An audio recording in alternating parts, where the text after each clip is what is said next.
Good morning, my name's Louise Vickery and I'm the General Manager with the Australian Renewable Energy Agency. I want to thank you all for coming along today. Today we're here to effectively announce and hear from the successful 12 projects that have been funded under ARENA's first solar R&D excellence round under the Research and Development Program. We've got a fairly tight program, so I'm going to move quite quickly.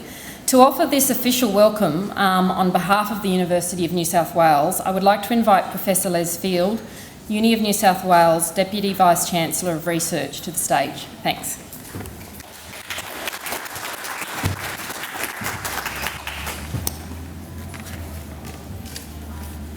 The Honourable Bob Baldwin, Parliamentary Secretary to the Minister for Industry, Mr Ivor Frischknecht, CEO of ARENA, distinguished guests, friends, colleagues. Let me firstly say it's our absolute pleasure and privilege to have you here at the University of New South Wales on the campus, and in particular in this building, the Tyree Energy Technology Building. It's one of our newest buildings. It really stands as a tribute to Bill Tyree, who is and the Tyree family. Bill was a terrific engineer and a really great friend to the university, and it is a tribute to have this building in his memory. In welcoming you to the campus, let me also acknowledge the Gadigal people of the Eora Nation, on whose land the university stands, their elders past and present. We are here to announce the ARENA grants, and that's a terrific opportunity for you to be here. Let me commend firstly the previous government, I think it was, who set ARENA up. UNSW has been really heavily involved in solar energy research ever since, for a very, very long time. But we have benefited a lot from the ARENA program, which has been designed, I think, to foster research into renewable energy. I think every Australian really understands the need to have renewable energy research in one way or another. I think ARENA was a bold move, a very focused initiative to really lift the research into renewable energy research. Bob, if I can pass on to you, if I can make a plea to you and the present government, please think seriously about the continuation of investment in this sort of technology. I think the investment in renewable energy research in particular is something we have put such an amount of investment into it. We have such terrific science, technology and excellence built up in Australia over the years that it would be a pity to lose some of that expertise. So it's one of those things that I know we're in difficult times at the moment, but I think looking to these programs, particularly the ones which have been successful, is something that I think is really something we should look forward into the future. Just in concluding, I could say that I was reminded that it is almost 40 years to the day since Martin Green started his research here at the University of New South Wales in photovoltaic research. This is really a remarkable case study in success as far as I could consider. Nobody would have imagined the success and the impact that research program had when it started 40 years ago. It's a great case study because of the breakthroughs that it's actually achieved over time. It's a great case study because it does demonstrate the translation of really good research into industry and into products and into developments which now have an impact worldwide. It's also a great case study from my perspective because it also demonstrates the great impact that universities have in training people. Many people have come through Martin's lab and through the university's School of Photovoltaic Engineering, who now have gone on to lead industry programs and academic programs worldwide. Over the 40 years, this has had a terrific impact. Again, let me reiterate my very, very warm welcome here to the University of New South Wales, and I'll pass back to Louise to continue the program. Thank you very much. Thank you, Professor Field. It now gives me great pleasure to invite Parliamentary Secretary for Industry, the Honourable Bob Baldwin, to the stage to officially announce the successful projects under ARENA's Research and Development Program. Thanks, Bob. thank you very much. And Professor Field, it is wonderful to be here. And I recognise the traditional owners, the Gadigal people of the Aroa Nation and their predecessors. Ladies and gentlemen, these projects are the very best of the best. It was a very highly competitive round and it promoted excellence in solar research. I want to say again, these projects today are the best of the best, and they will deliver real outcomes for not only our environment but for Australia in particular. I congratulate all of those successful people that have put forward bids for their research and development, and I look forward to seeing, as indeed every Australian does, the outcomes that will be achieved from this research and development. Thank you very much, ladies and gentlemen. Thank you, Parliamentary Secretary. I now invite Ivor Frischknecht, our CEO of ARENA, to say a few words on the objectives behind ARENA's research and development program. Thanks, Ivor. Thanks, Louise. Thank you, Bob. And thanks to the University of New South Wales for allowing us to hold today's proceedings here, where so much world-leading research is already taking place. It's really a pleasure to be here and to be announcing the first successful projects to be funded through ARENA's R&D program. The program is designed to do three important things. The first is to attract investment, and through that investment to ensure collaboration between researchers and collaboration between researchers and industry. Secondly, it's to advance Australian discovery, particularly in areas where Australia already has a leadership position, and that is particularly the case in solar, where Australia really has excellent solar researchers. And thirdly, it is to reap the benefits from the research for Australia. And that means there is much global research that we need to be bringing into Australia and adapting for Australian conditions. It's not just about doing our own research here. Through the first round of the program, we decided to focus on excellence in solar research to build on the leadership that Australia already has. The 12 new projects represent the best from a competitive round that had 110 applications. They were all peer-reviewed, ranked against each other, and ultimately taken to our skills-based board for a final decision. The institutions represented here today should be proud of that their projects made it through that incredibly rigorous selection process. Shortly we'll hear from UNSW, CSIRO, UTS, and the ANU about their specific projects. Their research will provide the foundations for, and indeed the infrastructure of, Australia's future energy system. ARENA is unique in that we invest right across the innovation chain, from the laboratory to deployment in the field. Today we're celebrating new projects at the very early end of that chain. We tend to focus on supporting applied research. So it's much less so blue sky research or research for research's sake.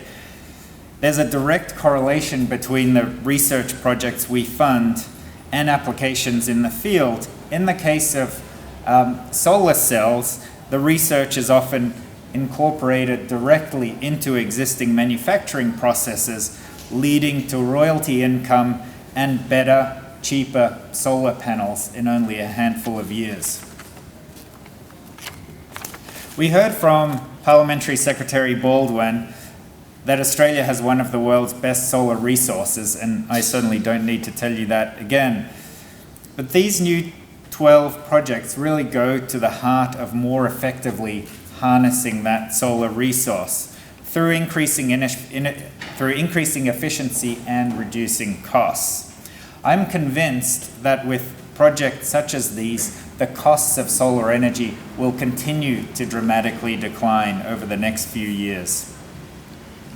The projects were assessed against our existing portfolio of solar projects, and they fill existing knowledge gaps.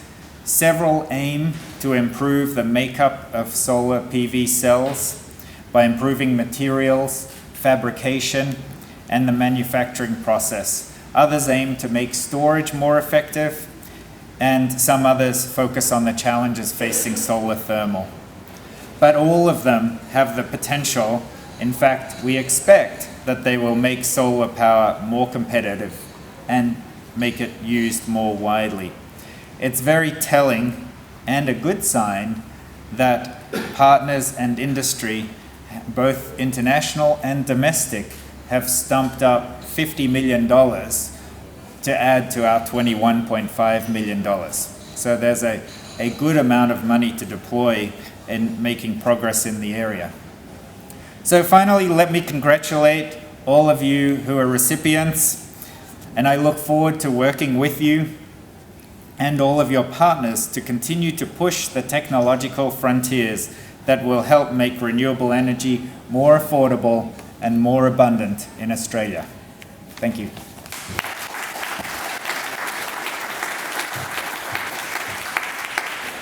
Thanks, Ivor. So it's now time to actually hear from some of the talented researchers who are leading and delivering on these exciting projects to give us all an appreciation of the innovation involved and the potential benefit to the Australian economy and community.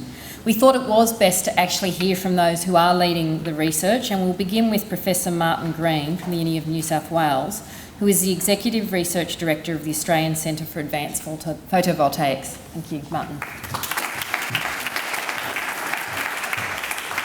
Thank you, Louise. The Honourable Bob Baldwin, Deputy Vice-Chancellor Les Field, distinguished guests, ladies and gentlemen. Well, welcome to the Tyree Energy Technology Building. We live in exciting times in terms of energy technology, in that it's likely that over the next 15 to 20 years we'll see more changes in the way that we deliver energy technology than we've seen in the preceding 50 years. I want to thank the Australian governments through ARENA for their support of the development of the technology that's going to be important over this time frame. It's becoming an increasingly pervasive view within the energy technology industry that solar photovoltaics will ultimately provide one of the cheapest options for electricity generation over a 10 or 15 year type of time frame. We often hear that Australia leads the world in this area or that, but in solar photovoltaics, there are a few areas where this could be truer. We've led the world both in research, where we've held the record for the highest performance silicon cell since the 1980s. We've led it in terms of the industrial relevance of our research, where we've worked with numerous companies worldwide to get the results of the research into commercial production. Not only that, we've spearheaded a major relocation of the industry from the expensive manufacturing countries of the West to the Asian Pacific region, and this has been largely responsible for the dramatic reduction in costs that the industry's enjoyed over the last 5 to 10 years, and one of the reasons why the technology is now regarded as providing one of the best options for electricity generation in the future. We've also led in education, much of it occurring in this building here, where we have over 600 students enrolled in different programs here, many of them coming from overseas because they can see the significance of this type of technology in the future energy scenarios of their respective countries. In terms of the project that's announced today, what we're looking at doing is pushing the energy conversion efficiency of the technology even further. Some of our technology that we developed in the 1990s, the PERC cell technology, many companies are now working worldwide to establish that on their manufacturing lines, but we're looking further afield, what will they be doing in 10 years' time? What we're going to do with this ARENA-supported project is marry two photovoltaic technologies. The oldest and most established and most reliable, the silicon technology, that, as I mentioned, we've been working on for many years, and one of the newest technologies, the perovskite technology. So by stacking these cells on top of each other, you can get the perovskite cell to work on converting the blue wavelengths in sunlight into electricity, while the rest of the sunlight passes through to the underlying silicon cell, which converts the infrared and red wavelengths of light into electricity, each of the cells performing at their optimal efficiency. In that way, we hope to take efficiencies from the 15% that's common nowadays, 20% that a PERC technology is likely to take the conversion efficiency to initially over 30% technology, and ultimately we believe that something like 40% efficiency can be obtained with this type of approach. And this is going to be one of the drivers that continues driving down the cost of this form of electricity generation. So once again, I thank the Australian Government and ARENA for their support of this work, and I congratulate the other groups that were awarded projects today. Thank you for your attention.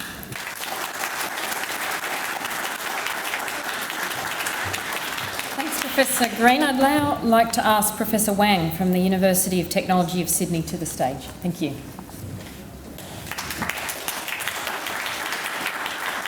Thank you, Liz. Good morning, the Honourable Bob Baldwin, Mr. Ivor Frischknecht, ladies and gentlemen. Firstly, I would like to thank ARENA for awarding funding for my UTS team to develop advanced lithium battery technology for the solar energy industry. As you know, the renewable energy sources like solar and wind energies are intermittent in nature, depending on the weather condition to generate electricity. Like today, the solar PVs on the roof cannot generate electricity, but if you have battery storage, you can continue supply electricity to the labs, to the classrooms.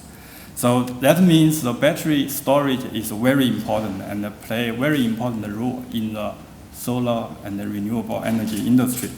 So indeed, the lack of suitable energy storage techniques has plagued the renewable energy industry for quite a long time.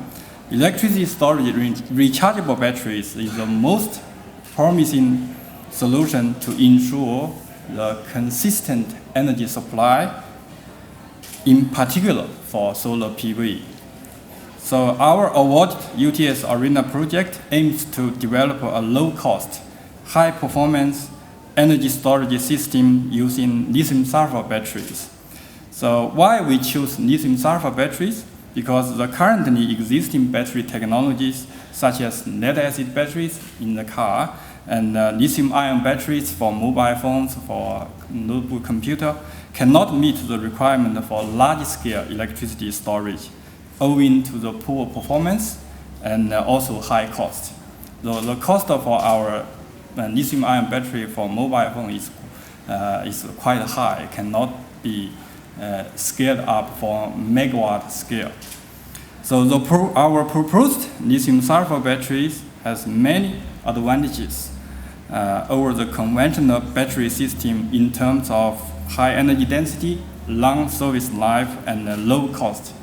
Once fully developed, this technology could also be applied to support commercial scale distributed power generation on the grid, also remote generation in the regional community, and also load leveling in the future smart electricity grids. So our research will be focused on improving performance and reducing costs of the battery storage system.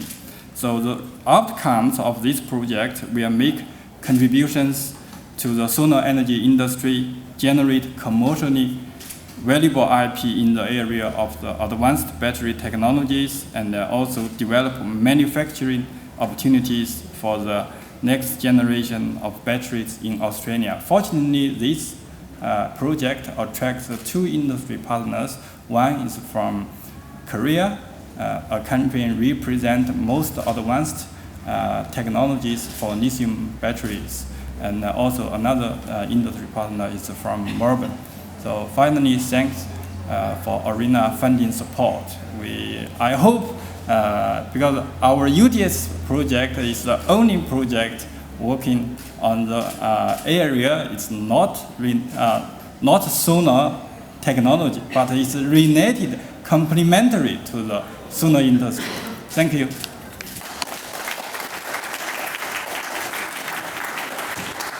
Thank you, Professor Wang. Yes, storage is the enabler for PV, as you say, to be a continuous use. So could I now, so we've got driving down the efficiency, improving the efficiency of PV, investing in storage. I'd now like to ask Mr. Wes Stein from CSIRO to come and talk about some of the projects from CSIRO that are mainly in the area of solar thermal or integrating renewables into our grid. Thank you, Wes.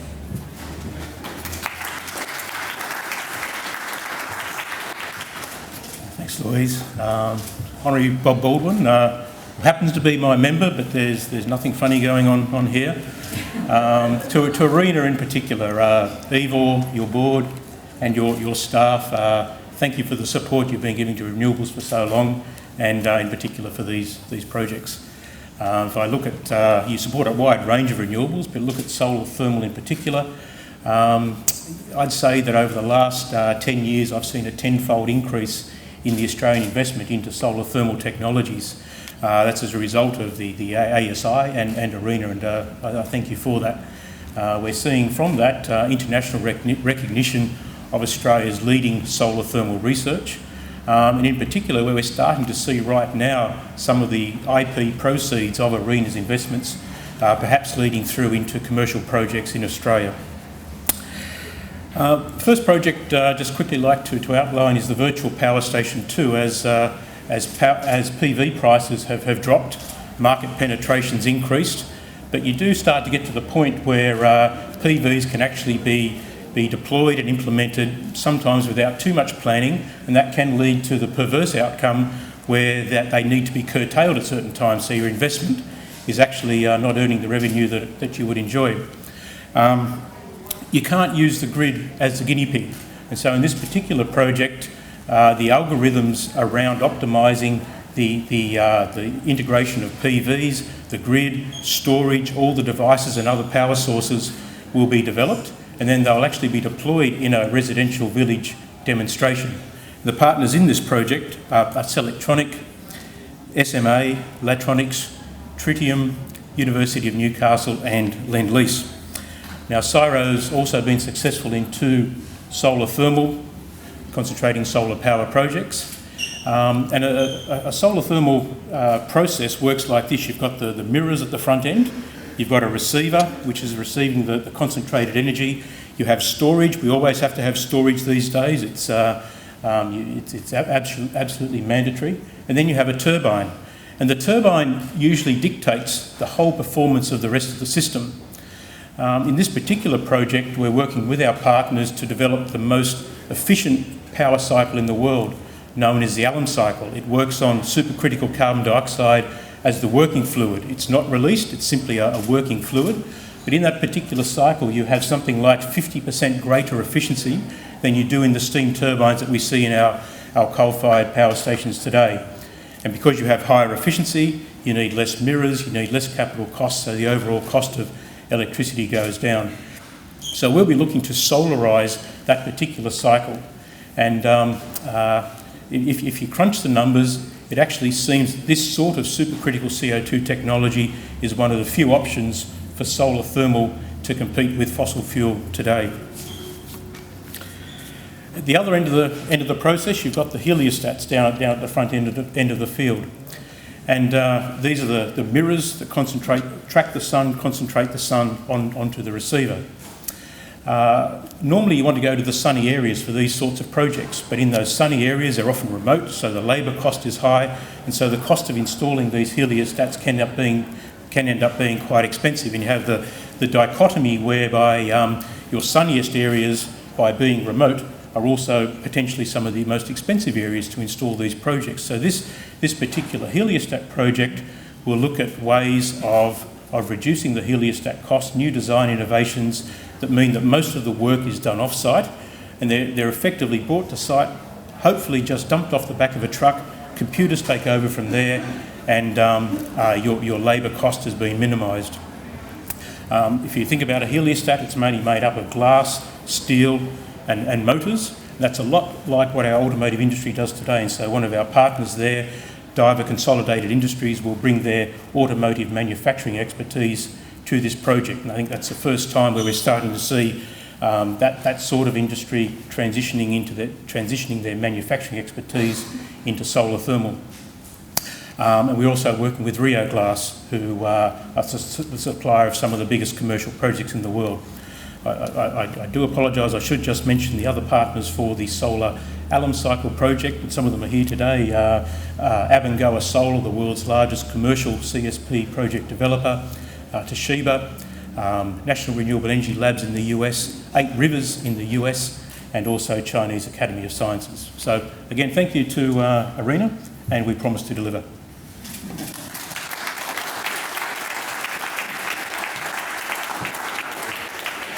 Thanks, Wes. And as you can see, it's the excellence of Australian research that is attracting this very serious industry investment. Last but by no means least, I'd like to invite Dr. Matthew Stocks from the Australian University to take the stage. The Australian National University, along with CSIRO, have in particular some projects that really are trying to solve for Australian conditions, as well as other exciting projects. So I'll get you to outline those. Thank you.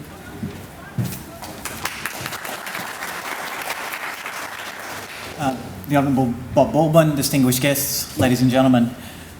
Power production is all about having a source of energy and converting that energy to power as efficiently and effectively as we can. One of the joys of Australia is we have an abundance of sunshine, despite the efforts outside today. And one of the beauties of that resource is it's completely free. So these projects are really focused on how can we get that free energy and convert it as effectively as we can into electrical power. The ANU is delighted that ARENA has managed to support us in our clean energy research. We've had a total of 5 projects funded by ARENA to a total of $9 million, and that's further supported by our industry and institutional partners to expand that to projects worth a total of about $30 million. Australia's long been recognised as world leaders in solar research, and the success of these ARENA grants and the involvement of the overseas institutes and the industry partners that we've brought on board really show how much that work shines in an international sphere as well as within Australia.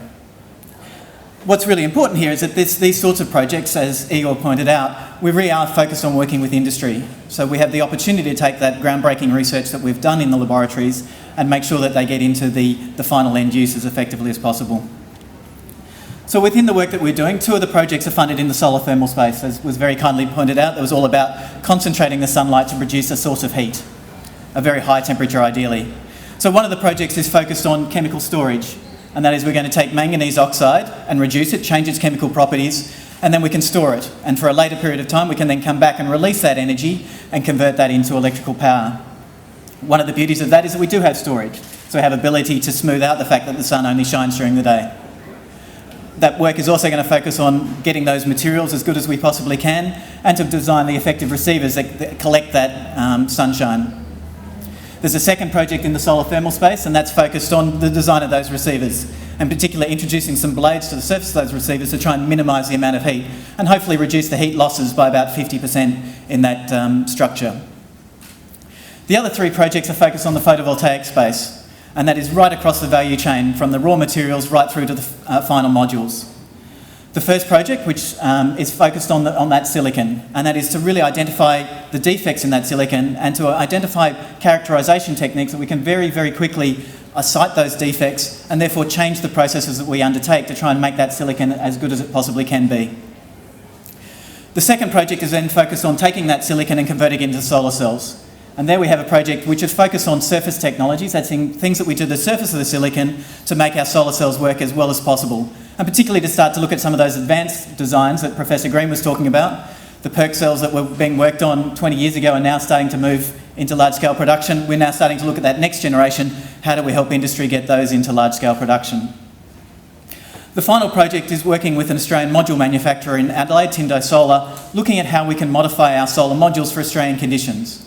Australian conditions are a little different to overseas. We tend to have much higher UV, much higher temperatures, much higher solar exposure, and this stresses the modules much more than they would in other environments. So we're going to be looking at the materials, etc., that goes into those devices so we can get the best modules we can for Australian conditions. these projects have a very broad range of industry partners. We have equipment manufacturers, we have tool vendors, we have material suppliers, we have PV module manufacturers, and a variety of service providers. We also have about half a dozen overseas institutions, as well as strong collaborations within Australia. And this is what ARENA really has brought to the table, is the ability for these organisations to work really effectively together and bring together that knowledge for Australia's benefit. It's also very important for our early career researchers. We have a lot of PhD students and graduates who have been working through the laboratories and don't have an appreciation of where they need to take their technologies next. By working with these industrial partners, they can see the challenge that these partners have and the sort of efforts that's required to take the idea from the laboratory and to get them working out there in the field where we really want to be getting that energy produced. So all of these projects together are working towards a common goal. We're really looking towards trying to reduce the cost of solar power, improve the efficiency, and really improve the uptake for Australian consumers. Thank you.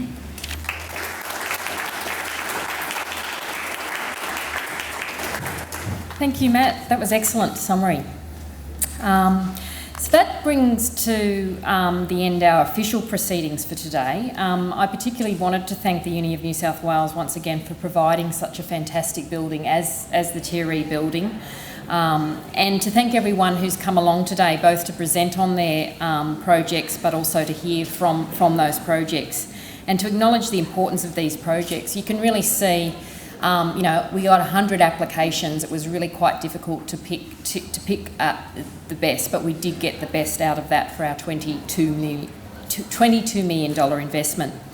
What we're going to do now is the Parliamentary Secretary and some of the representatives of the projects are going to have some photos taken. If you can sort of come over to this gentleman here, Rob, after the event. And then shortly after that, Stuart, I think, and Alan are going to...